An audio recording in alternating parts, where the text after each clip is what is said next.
Bora entender tudo sobre esse conflito dos Estados Unidos e de Israel versus o Irã e o mais importante, quais são os impactos ao investidor. Quero mostrar qual a petroleira pode melhor se aproveitar dessa situação e vamos falar de dividendos para 2026. Mais uma vez peço desculpa, tô gripado, mas o importante não é a voz, e sim a informação. Então bora pro vídeo. E para a gente fazer aquela cronologia e para quem não conhece tanto, essa tensão entre os Estados Unidos e o Irã vem de décadas, desde a Revolução Islâmica de 1979, e para quem não conhece, nessa revolução, quem tomou o poder foi uma situação que era contra o anti-imperialismo americano, então acabou criando essa tensão. Então de lá para cá os Estados Unidos colocou diversas sanções econômicas pesadas, diversos conflitos indiretos no Oriente Médio, como o Iraque, a Síria e o Iêmen. O Irã também retalhou com ataques a bases americanas. E direto existem tensões constantes no Golfo Pérsico. Então isso nunca chegou a ser uma guerra declarada de larga escala, mas o risco geopolítico está sempre alto. Beleza, Calixto, mas o que é que isso tem a ver com os meus investimentos? Para a gente poder contextualizar, percebam que dentre os maiores produtores de petróleo em 2024, o Irã ficava em quinto lugar dessa lista e os Estados Unidos em primeiro lugar. E a título de curiosidade, o Brasil ocupava a oitava posição. Então daqui a gente já pode tirar algumas conclusões, visto que o Irã hoje detém a quinta maior produção do mundo. Então se acontece algum ataque ou a produção do Irã diminui, isso acaba diminuindo a oferta mundial. Consequentemente, os preços do barril de petróleo acabam aumentando. Outro detalhe, para quem não conhece, esse detalhe aqui em azul, onde eu estou tracejando, se chama Estreito de Hormuz, e nesse estreito ocorre a passagem de aproximadamente 20% de todo o petróleo global. E aqui, bem acima, encontra-se o Irã.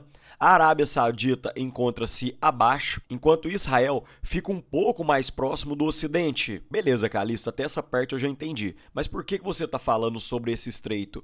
Porque quem controla o Estreito de Hormuz, basicamente, é o Irã. Então, se o Irã diminuísse ou bloqueasse a passagem de petróleo, também acabaria diminuindo a oferta global.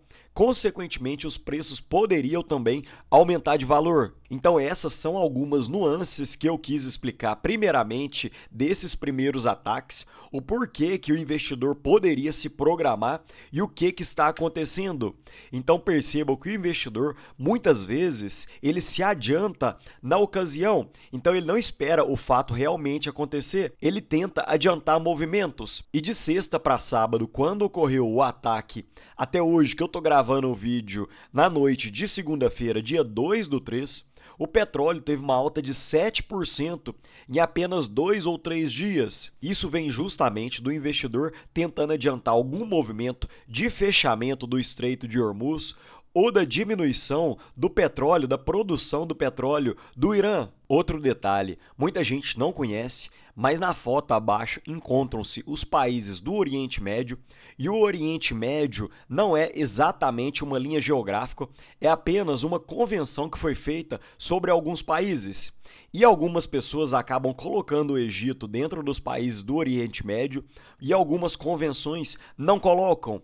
Mas eu estou explicando isso justamente para vocês verem que dentro dos países do Oriente Médio encontram-se alguns dos maiores produtores de petróleo mundial, sendo aqui os Emirados Árabes Unidos, o Catar, o próprio Irã, o Kuwait e diversos outros. Então, nessa próxima foto feita pelo pessoal do BTG Pactual, mostra que hoje o Irã é responsável por 2,9% da demanda global de óleo e 3,1 milhões de barris por dia. E além do Irã, dentre os outros países que compõem ali próximo do Estreito de Hormuz e compõem o Oriente Médio, diversos outros também acabam demandando um percentual grande da demanda global de óleo. Então o Kuwait demanda 2,4%, o Catar 1,5%, a Arábia Saudita com 9,5%, os Emirados Árabes Unidos com 3,2% e o Iraque com 3,9%. Então percebam que realmente essa guerra pode ter uma escalada maior, consequentemente o petróleo acaba sofrendo. Esse tipo de tensão sempre eleva o preço do barril de petróleo e agora chegou próximo dos $77 por barril, o que é mais ou menos os preços pré-pandemia. Então percebam que o barril de petróleo ainda poderia subir bastante aos níveis assim como ocorreu dentro da pandemia, a 100, 110, $120 por barril. Agora que eu já expliquei um pouco dos motivos da alta do petróleo e como o conflito pode impactar nas nossas vidas, quero falar um pouco mais sobre investimento e quem acaba se saindo melhor dentro das ações brasileiras. A PetroRio deve ser a que vai se sair melhor, porque hoje ela detém 100% da produção focada em petróleo, ou seja, zero gás e zero refino. Então, se o preço do petróleo sobe, a receita acaba subindo de uma forma bem proporcional. A Petrobras, ela utiliza cerca de 1,8 milhão de barris por dia no refino e ela pode demorar a repassar o preço no mercado interno. Então isso acaba reduzindo a sensibilidade ao preço do barril de petróleo. E percebam essa reportagem recente que com a alta do petróleo, a defasagem no preço da gasolina já chega a 17% no diesel e a 23% nas refinarias, principalmente em ano de eleição. Nenhum político quer que no dia da sua eleição o preço da gasolina esteja a R$ 6,50, 7, R$ 8 na bomba. Então eu acredito que essa defasagem deva continuar, mesmo se o preço do barril de petróleo continuar aumentando. Terceira empresa, Brava Energia, porém parte relevante da produção da Brava é de gás natural e ela detém hedge que limita o ganho total, ou seja, muitas vezes a Brava Energia, assim como a PetroRecôncavo, que também faz hedge, ela acaba limitando a um ganho dentro do preço do barril de petróleo, porém ela também acaba limitando uma perda. Então, por exemplo, ela poderia travar o preço do seu barril de petróleo entre 60 e $70 o barril. Então, se o preço do barril caísse de $60, ela ficaria no piso, porém, se o preço subisse, assim como vem acontecendo, ela ficaria no teto do preço do barril. Então, ela poderia não ter uma sensibilidade tão grande. Então, dentro das 4 ações brasileiras, eu creio que a Prio seja mais limpa em exposição de petróleo. E nesse gráfico fica ainda mais fácil da gente visualizar. Hoje, a PetroRecôncavo detém 57% da produção redeada, ou seja, tem essa trava tanto para cima quanto para baixo. E hoje 41% da produção é de gás, enquanto 59% é de petróleo. Então, mesmo com o petróleo tendo uma alta muito expressiva, a PetroRecôncavo poderia não sentir tanto. E como o mercado já fechou hoje, percebam que há um certo alinhamento dentro da perspectiva que eu passei para vocês das petroleiras brasileiras, sendo a Prio que mais subiu nessa segunda-feira, Petrobras em segundo lugar, Brava Energia subindo 3,5%, e a PetroRecôncavo subindo 2,2%. E nesse gráfico, o pessoal do BTG Pactual fez uma estimativa da sensibilidade do cash flow yield de 2026 ao preço do barril de petróleo.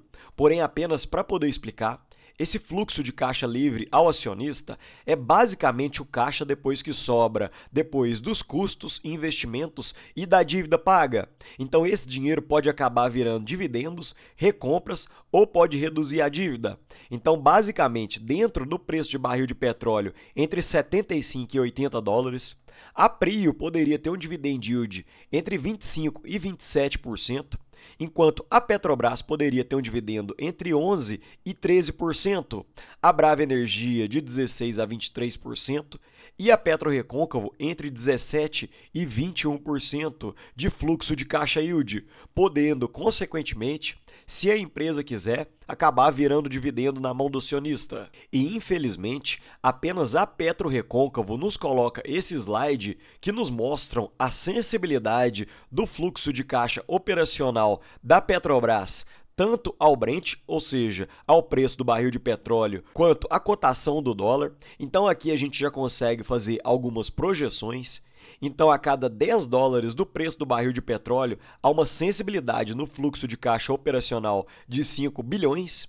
E ao câmbio, a cada 50 centavos, há uma sensibilidade de 500 milhões. Então daqui a gente já consegue fazer. Se a média do preço do petróleo ficar em 80 dólares e com um dólar médio igual ao fechamento de hoje na casa dos 5,30, a Petrobras poderia ter um fluxo de caixa operacional de 44,5 bilhões. E a Petrobras paga em dividendos cerca de 45% do fluxo de caixa livre. E o fluxo de caixa livre é o fluxo de caixa operacional menos o CAPEX. Então, sabendo o CAPEX para 2026, o fluxo de caixa livre poderia ficar na casa em torno de 26,5 bilhões, o que daria 45% dentro do câmbio atual, 63,2 bilhões de reais, e um dividend yield por ação de 4,90. Ou seja, mesmo após essa alta expressiva acima dos R$ 40, o dividend yield da Petro pode ser maior do que 12% e basicamente acaba batendo com a expectativa do pessoal do BTG Pactual. Entre 75 e 80 dólares, a Petrobras poderia pagar entre 11 e 13% de dividendos. E se você quiser ter acesso não só a esse estudo, mas a minha planilha pessoal, com o preço teto da Petrobras, PetroRio, PetroRecôncavo e mais de 65 empresas, vira membro aqui do canal que você acaba dando um suporte muito grande. Além disso, eu ofereço mais 3 planilhas de estudo e controle financeiro, diversos e-books com a série Valor por Trás do Ticker, que eu tenho feito aos inscritos, e também os meus aportes em tempo real. E se você puder também, dá um like, comenta aqui embaixo se você está comprando alguma petroleira, qual que é a sua preferida no momento, comenta aqui que o YouTube acaba mostrando que você gostou desse conteúdo e acaba indicando também para outras pessoas. E eu também acabo aprendendo muito com vocês. No mais, deixo um ótimo dia para vocês e um abraço.